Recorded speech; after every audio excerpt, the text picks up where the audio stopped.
नमस्कार, capital TV का खास शो यूपी का दंगल देख रहे हैं आप। मैं हूं आपके साथ पूजा। यूपी के दंगल में प्रचार के लिए पीएम नरेंद्र मोदी पूरी तरह से उतर चुके हैं।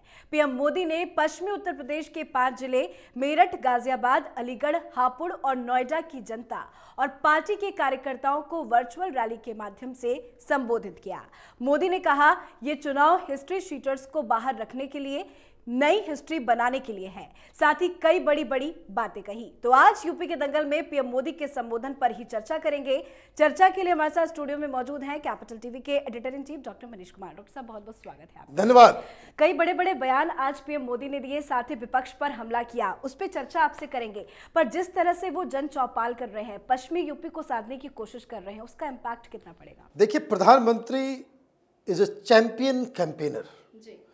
इसमें किसी को कोई डाउट नहीं होना चाहिए कि प्रधानमंत्री अगर फील्ड में उतरते हैं तो माहौल बदल देते हैं। और सबसे बड़ी बात कि आज जो उन्होंने जिन मुद्दों को उठाया वो मुद्दे ऐसे हैं जो चुनाव की दिशा और दशा दोनों को बदल सकते हैं। वो प्रधानमंत्री में काबिलियत है। अब देखिए, मेरी नज़र में जो सबसे अहम बात उन्होंने आज कही वो बहु बेटियों की इज्जत, दंगा, डर और खौफ का माहौल। ये हिस्ट्री शीटर जो आपने इंट्रोडक्शन में कहा, ये हिस्ट्री शीटर हैं कौन?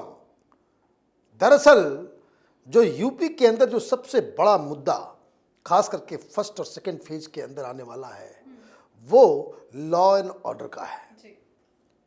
आप वो जमाना याद कीजिए, हम लोग नोएडा में ही हैं। जब अखिलेश यादव की सरकार होती थी, नोएडा में आए दिन मर्डर्स हुआ करते थे।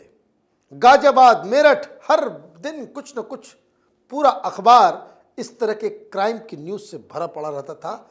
लेकिन ये जो हिस्ट्री सीटर्स को हिस्ट्री बनाने का जो काम योगी आदित्यनाथ की सरकार ने किया, वो लोगों के जहन में वोटिंग तक जीवित रहे, इसी का प्रयास उन्होंने किया है। और सबसे जो इसमें इम्पॉर्टेंट चीज़, प्रधानमंत्री ने आज खूब डराया है लोगों को। कहा है कि अगर उनकी सरकार आ गई तो फिर लड़कियां बाहर नहीं जा पाएंगी। अगर फिर से उनकी सरकार आ गई तो फिर से दंगे होंगे। तो ये जो चुनाव है, ये सुरक्षा और सम्मान का चुनाव है और इसलिए उन्होंने लोगों से वोट मांगे। और मुझे लगता है कि he was right on the spot कि भाई लोगों के दिमाग में जो इस वक्त चल रहा है, जो उधेड़ बुन है, तो वो बताने की उन्होंने आज कोशिश की। बिल्कुल, आपने बहू बेटी के सम्मान वाले बयान से शुरुआत की है, तो उसी बयान पे मैं आऊंगी। पीएम मोदी ने कहा कि मुस्लिम बहन बेटियां भी अपने आप को सुरक्षित महसूस करती है। उन्होंने एक बात कही कि भाजपा डंके की चोट पर कह रही है कि दबंग और गुंडाराज यूपी में नहीं लौट पाएगा।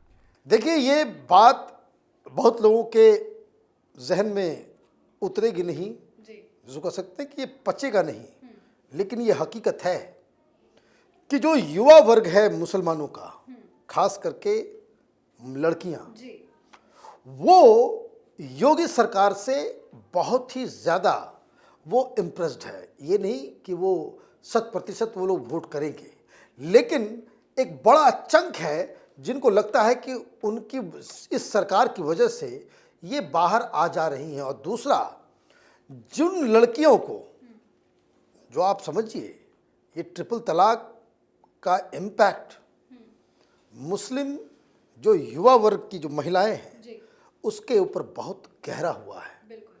क्योंकि हमारी टीम जा रही है, मुस्लिम लड़कियों से भी हमारी टीम ने बातचीत की है। हमारे पब्लिक ओपिनियन प्रोग्राम्स को अगर आप देखेंगे तो उसमें साफ साफ डिवीज़न नज़र आ रहा है। जिस तरीके से लड़कियां खुद आकर के कह रही हैं कि ट्रिपल तलाक और ये जो पॉलीगेमी, ये जो बहुत ज़्यादा ये 3-3, 4-4 शादियाँ करने की जो ये दी गई हुई है, इन लड़कियों को लगता है कि इनका फ्यूचर तो बड़ा इस पे स्टेक पे लग जाता है। कौन ये चाहेगा कि उसका शौहर जो है 3-3 बीवियों के साथ रहे? तो ये सारी चीज़ें लोगों के दिमाग में उतर रही हैं और इसलिए प्रधानमंत्री मोदी ने मुस्लिम लड़कियों से जो अपील की है उससे कई लोगों को मिर्ची जरूर लगी होगी। और ये वाकई मैं बार बार कह रहा हूँ, प्रधानमंत्री इज ए मास्टर कम्युनिकेटर। वो जनता की आवाज़, जनता के दिलो दिमाग में क्या चल रहा है उसको भुनाने में सबसे ज़्यादा काबिलियत रखते हैं। और इसलिए जो जो बातें उन्होंने कही वो टू द पॉइंट और लोगों के दिमाग में एक असर, एक छाप छोड़ने वाली बातें उन्होंने की है। और इसलिए उनको कहा जाता है कि जीती हुई माने हारी हुई बाजी को कैसे चुनाव में जीता जा सकता है, उसके ये बहुत बड़े खिलाड़ी। जी, जैसा कि आपने कहा कि मोदी ने अपने बयानों में डराया धमकाया भी, तो जो वार्निंग दी है उससे जुड़ा एक बयान मेरे पास है, उसको आपसे समझना चाहेंगे। उन्होंने कहा है कि अगर इन्हें मौका मिल गया तो किसानों को मिल रही हजारों करोड़ की मदद ये परिवारवादी नकली समाजवादी बंद करा देंगे। किसानों के बैंक अकाउंट में जो एमएसपी का पैसा मिल रहा है ये नकली समाजवादी उसे रोक देंगे। कोरोना काल में जो मुफ्त राशन मिल रहा है ये नकली समाजवादी आपको भूखा छोड़ देंगे। देखिए, ये किसान और गरीब रूरल वोटर्स को इन्होंने एड्रेस किया। क्या है प्रॉब्लम? प्रॉब्लम ये था पहले कि जब समाजवादी पार्टी की सरकार थी उस दौरान 13 चीनी मिल बंद हुए थे। इन्होंने कहा कि हमने तो चीनी मिल बंद एक भी नहीं होने दिया। पेमेंट अभी किस तरीके से आ रहा है? पहले क्या होता था, ये जो चीनी मिल्स थे और ये जो गन्ना किसान थे, इन दोनों के बीच दलालों की एक फौज थी जो इनसे गन्ना लेना, बीच में बिचौलियों का काम करना, उसकी तौलाई, उसकी नपाई, पैसे पेमेंट में हेर फेर और वो पैसे बीच में खा लेना, ये काम होता था। अभी क्या सिस्टम है, गन्ना किसान का पैसा सीधे सीधे वो जा रहा है उसके अकाउंट में। प्रधानमंत्री ने कहा कि अगर आ गई वापस सरकार तो फिर वही दलाल वही फिर से एक्टिव हो जाएंगे। इनका कमाने का जरिया देखिए, बहुत सारे किसान नेताओं को दिक्कत क्या है, उनको मोदी से प्रॉब्लम क्या है, योगी से प्रॉब्लम क्या है कि इनकी जो दलाली है वो खत्म हो गई। अब ये दलाल खत्म हुए हैं तो किसान और गरीब वो दोनों ही प्रसन्न हैं। पहले भी ये स्कीम्स चल रहे थे, तमाम तरह के स्कीम्स हिंदुस्तान में पहले भी चल रहे थे और मोदी सरकार में भी वो कंटिन्यू है। फर्क क्या आया? फर्क बस इतना आया कि पहले मुखिया तो बीडीओ तो अधिकारी, नेता, एमएलए, ये सारे लोग उसमें बीच में अपने अपना हिस्सा जो है लेकर के चट कर जाते थे। अभी क्या स्थिति है? अभी स्थिति ये है कि जो बेनिफिशियरी है उसके अकाउंट में सीधे सीधे पैसा जा रहा है। प्रधानमंत्री ने कहा सरकार बदले नहीं कि वापस वही चीज होगा। और इन्होंने गरीबों को भी बताया कि किस हिसाब से, आप देखिए, जो सबसे बड़ा जो vote bank Bharatiya Janata party ने तैयार किया है, cutting across cast line, cutting across religions line, कि ये जो सारी सुविधाएं जो कोरोना के दौरान दी गई, चाहे वो राशन का हो चाहे वो पैसे का हो, इसमें कहीं भी कोई कोताही नहीं हुई, कहीं पे कोई भ्रष्टाचार नहीं हुआ। आप यकीन मानिए, अगर केंद्र में मोदी की सरकार नहीं होती और इतना बड़ा वेलफेयर स्कीम कोरोना के दौरान अगर चलाया गया होता, किसी भी व्यक्ति को पूरा पूरा पैसा उस तक टाइम पे पहुंच ही नहीं पाता। ये सब अधिकारी, ये नेता, ये बीच में बिचौलिए, ये सब चट कर गए होते और लोग माने टैक्स पेयर का पैसा भी खत्म हो जाता और गरीबों तक मदद भी नहीं पहुंच पाता। तो ये सारी चीजें लोग रियलाइज कर रहे हैं और यही फर्क है पिछली सरकारों में और इस बार की सरकार। पिछली सरकार पे हमला बोलते हुए उन्होंने एक और बयान दिया है। उन्होंने कहा है कि ये मध्यम वर्ग की जेब पर डाका डालकर रियल एस्टेट माफिया को दे देंगे। नोएडा, गाजियाबाद लोगों से लोग इनसे बेहतर कौन जानता है। राशन माफिया से लेकर कमीशन माफिया तक, ठेका माफिया से लेकर खनन माफिया तक, नकली समाजवादी फिर पुराने अवतार में आने के लिए तैयार बैठे हैं। देखिए, तो नोन है, पहले तो खुला खेल फर्रुखाबादी होता था और ये बात सब लोग जानते भी कि ऐसा नहीं कि हिंदुस्तान में लोग जो है अचानक से पैदा हो गए। पहले की सरकारें किस तरह से चल रही थी, किस तरह से ठेकेदारी का सिस्टम था, किस तरह से लोग जो है, पहले आप ये समझिए राशन की दुकान लेने के लिए एमएलए से पैरवी लगाई जाती थी। एमएलए पैसे लेकर के वो राशन की दुकान को अलॉट करवाता था। अभी आप देखिए तो बहुत सारे राज्यों में, यूपी में भी लोग राशन की दुकान लेना नहीं चाहते। क्यों? धीरे धीरे डिजिटलाइजेशन हो रहा है। राशन की दुकान वाले के पास कितना माल पहुंचा वो भी बाकायदा नोटेड है। कौन व्यक्ति किस तारीख को कितने बजे अपना राशन उठा के लेके गया है वो भी बाकायदा दर्ज हो जाता है।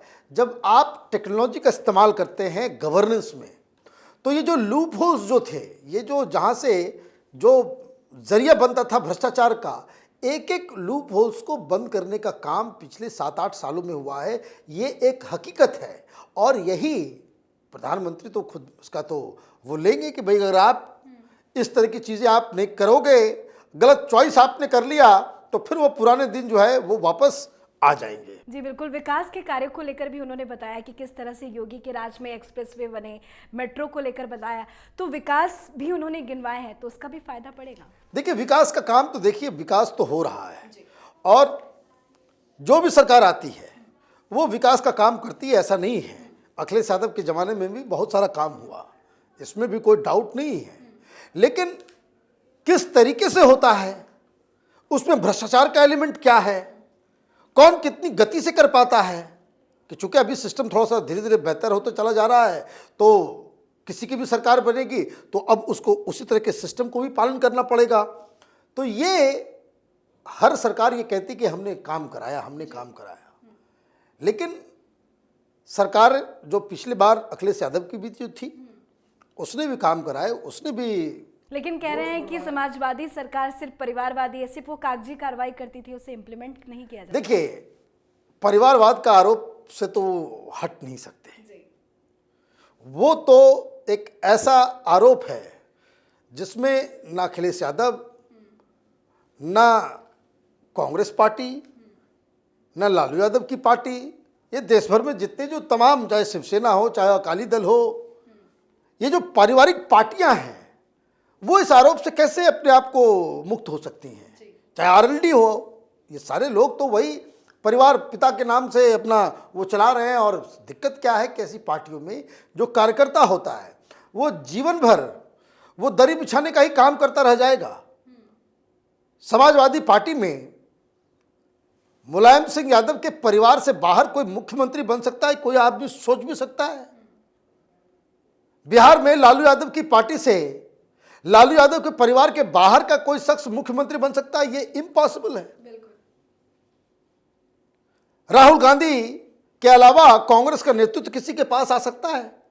प्रियंका वाड्रा के अलावा कांग्रेस का नेतृत्व किसी के पास आ सकता है? ये इम्पॉसिबल है। तो ये जो परिवारवाद, ये जो पारिवारिक पार्टियां हैं, परिवारवाद ही नहीं, द फैमिली पार्टीज, ये जो है ये आरोप तो इसको तो झेलना ही पड़ेगा, चाहे वो कोई भी पार्टी हो। जो परिवार के द्वारा संचालित पार्टियां हैं उसके ऊपर ये कुठाराघात तो होना ही चाहिए। लेकिन जिस तरह से बयानबाजी हो रही है योगी को लेकर भी लोग सवाल खड़े कर रहे हैं। अब इलेक्शन कमीशन की तरफ से इन लोगों ने शिकायत दर्ज करा दी कि योगी के बोल अच्छे नहीं है। गर्मी निकालने वाले बयान पे विपक्ष बौखला गया है। देखिए ये भाषण तो ऐसा होता ही है, इलेक्शन के दौरान इस तरह की भाषा का इस्तेमाल हिंदुस्तान में कोई नई बात तो नहीं है और अनपार्लियामेंट्री नहीं होना चाहिए। किसी धर्म विशेष या जाति विशेष के ऊपर डायरेक्ट अटैक नहीं होना चाहिए। धर्म के नाम पे आप देखिए, जब आप ये कह रहे हो कि भाई ठंडा कर देंगे, इसमें आपको दिक्कत हो रहा है, भाई उनके लोग तो ये कह रहे हैं भाई हिंदू गर्दी, तो उसको को रोकने का। और मैं आश्चर्यचकित हूँ। अच्छा आपने किया इस टॉपिक उठा लिया। मैं ढूंढ रहा था कि किसी भी टीवी डिबेट में समाजवादी पार्टी का कोई भी प्रवक्ता इस वर्ड के ऊपर माफी मांग ले कि ठीक है गलती हो गई। हिंदू गर्दी, गुंडागर्दी, हिंदू गर्दी से आप जोड़ करके आपका उम्मीदवार खुलेआम भाषण दे रहा है और आप उसको डिफेंड कर रहे हो, तो किस मुंह से आप योगी आदित्यनाथ के खिलाफ जाकर कंप्लेन कर रहे हो? आपने ऐसे लीडर को अंदर रख लिया जो कहता है कि भाई मोदी की हम बोटी बोटी काट देंगे, उसको आप अपनी पार्टी में ले लेते हो, मिलने आता है तो तस्वीर जो है आप ट्वीट करते हो, तो फिर आपको बोलने का ये अधिकार कैसे रहेगा? एक और भाई साहब हैं, वो हाथ पैर काटने की बात कर रहे हैं अभी कैंपेन में। आज सुबह ही एक समाजवादी पार्टी के उम्मीदवार का बयान आया है कि योगी मोदी को जमीन में गाड़ देंगे बनारस से। अब बताइए, जमीन में गाड़ देंगे जी। अब ये उसके खिलाफ तो कोई भाई, अगर आप इलेक्शन कमीशन में जा रहे हो हर चीज के लिए, तो आपको अपने जो तत्व हैं आपके पार्टी के, उन तत्वों को, शांति दूतों को भी तो संभाल के रखना पड़ेगा। तो ये देखिए, इलेक्शन कमीशन में हर बार पहुंच जाना ये अच्छी निशानी नहीं है किसी भी पार्टी के लिए। समस्या ये है कि रैलियां नहीं हो पा रही हैं। जो छोटी छोटी पार्टियां हैं जिनके पास रिसोर्सेज नहीं हैं, जिन्होंने ये सोचा नहीं था कि चुनाव ऐसा भी हो सकता है जिसमें कैंपेन नहीं होगा, तो कई सारी समस्याओं से ये लोग जूझ रहे हैं। जिनके पास इंफ्रास्ट्रक्चर है, जिनके पास डिजिटल पेनिट्रेशन है, जिनके पास फुल डाटा है, जिनके पास संगठन है। आप देखिए दिक्कत क्या है, माहौल बना करके अब चुनाव लड़ते हो। माहौल कैसे बनाया जाता है? आपने 10,000 लोगों को महीने भर के लिए बुक कर लिया। भाई रैली होती है, सब पैसे जाते हैं, कोई भी पार्टी की हो। ऐसा नहीं कि किसी नेता, खास नेता के लिए जो है सारे लोग भीड़ उमड़ पड़ती है उसको सुनने के लिए। हर पार्टी, चाहे वो बीजेपी हो, कांग्रेस हो, सारे लोग ये पैसा खर्च करते हैं तो रैलियां होती है। जो जितना पैसा खर्च करता है उतनी बड़ी रैली हो जाती है। तो आप करते क्या हो कि माहौल बनाने के लिए कि जब आपके पास इस तरह का व्यवस्था नहीं है, लोग आपके पास नहीं आ पा रहे हैं, तो आप उसको टर्न कर देते हो, भाई हम रोड शो करेंगे। अखिलेश यादव ने रैली नहीं की है, रोड शो चल रहा है। और रोड शो की खासियत क्या होती है कि अगर आपके पास 10,000 आदमी है, आप किसी भी सड़क से कहीं भी गुजरेंगे, वो कैमरे में भीड़ नजर आएगा। अब इतनी बड़ी, भाई घर के बाहर एक बारात गुजरती है तो आप देखिए क्या तमाशा होता है, भीड़ लगती है ना। भाई वो वोट मांगने के लिए नहीं, और बेचारा तो अपनी शादी के लिए घोड़ी पे बैठा हुआ है, लेकिन वो बारात अगर कहीं शहर से जहां से भी गुजरती है, लोग खिड़कियों से, बाहर से, सड़क पे आकर के, अंदर जो जिनके घर जो है वो सड़क पे नहीं है, वो बैंड पार्टी का आवाज सुन करके वो बाहर आ जाते हैं। भीड़ सा लगता है कि बड़ा। तो जो नेता गुजरता है, जो रोड शो करता है, 10,000 लोग उसके साथ साथ चल रहे हैं, 5,000 लोग उसके साथ साथ चल रहे हैं। हिंदुस्तान में सड़क तो कोई पोलो ग्राउंड होता नहीं है, भीड़ वो दिखाई देता है, वो कैमरे में वो फिट हो जाता है। अब दिक्कत क्या होती है कि अब जो साथ में आपके साथ लोग चल रहे हैं, आप उनको लखनऊ से लेकर के आकर चल रहे हैं, तो सबके पास अपनी गाड़ियां हैं, तो 1 किलोमीटर लंबा गाड़ी का भी काफिला हो गया। आगे 10,000 लोग नजर आ गए, पीछे गाड़ियां नजर आ गई, लोग जो सड़कें जो हैं वो खचाखच नजर आती हैं और लगता है कि बड़ा सक्सेसफुल हो गया। तो एक दिक्कत तो वो माहौल बनता है कि भाई देखिए कितने सारे लोग आ रहे हैं, रोड शो में खचाखच भीड़, कुछ भीड़ नहीं होता। अब आप देखिए, आपको मैं एक एग्जांपल दे देता हूं। 2014 का चुनाव याद कीजिए, बनारस, जहां यूपी में केजरीवाल ने रैली की, राहुल गांधी की तरफ से रैली हुई और मोदी की भी रैली हुई। अगर हम विपक्षियों की ही बात मान लें, जो उस समय एनडीटीवी और इस तरह के जो पत्रकार जो एंटी मोदी है, वो कह रहे थे कि भाई केजरीवाल का उस दिन की रिपोर्टिंग अगर आप देख ली, यूट्यूब पे सब वीडियो है। आजकल तो झूठ बोल करके कोई बच सकता नहीं है, वो सारा डिजिटल फुटप्रिंट जो है पता रहता है। तो सारे लोग ये कह रहे थे भाई केजरीवाल का सबसे लंबा। फिर कुछ लोग ये कह रहे थे कि नहीं नहीं नहीं, कांग्रेस पार्टी राहुल गांधी का सबसे लंबा। अजब कहानी है। और मोदी की जो रोड शो था वो सबसे छोटा। रिजल्ट क्या आया बनारस में? रिजल्ट क्या आया? केजरीवाल जमानत जब्त होते होते बचा उनका। तो ये जो चुनाव का जो अभी जो इस वक्त चल रहा है, ये कई सारी पॉलिटिकल पार्टीज के लिए बड़ा मुसीबत बनता चला जा रहा है, क्योंकि वो माहौल वो लोग बना नहीं पा रहे हैं। ये रोड शो के जरिए, रैलीज के जरिए जो माहौल बनता है, और ये 20 to 30% लोग इस तरीके के होते हैं जो चुनाव में वो जो पार्टी जीत रही होती है उसके साथ चले जाते हैं लास्ट मोमेंट में। और यहाँ पे भारतीय जनता पार्टी को इसका बेनिफिट होता साफ साफ नजर आ रहा और है। दिक्कत ये है कि डिजिटल इंडिया का जमाना है, यही एक सहारा है जो योगी और मोदी जी की देन है। चलिए, बहुत बहुत शुक्रिया भाई धन्यवाद के लिए। तो यूपी चुनाव के पहले चरण वाले 5 जिलों के वोटर्स के साथ पीएम मोदी ने वर्चुअल संवाद किया। ये यूपी में पीएम मोदी की दूसरी चुनावी जनचौपाल थी। अपने संबोधन में पीएम मोदी ने जमकर पिछली सरकारों पर हमला बोला और बताया कि यूपी के लिए किस तरह से सीएम योगी उपयोगी बनकर काम कर रहे हैं, और समझाया कि जब प्रयास ईमानदार हो तो काम ऐसे ही असरदार होते हैं। आज के इस खास शो यूपी के दंगल में फिलहाल इतना ही। उत्तर प्रदेश से जुड़ी तमाम खबरों के लिए देखते रहिए कैपिटल टीवी का ही channel capital TV Uttar Pradesh. नमस्कार।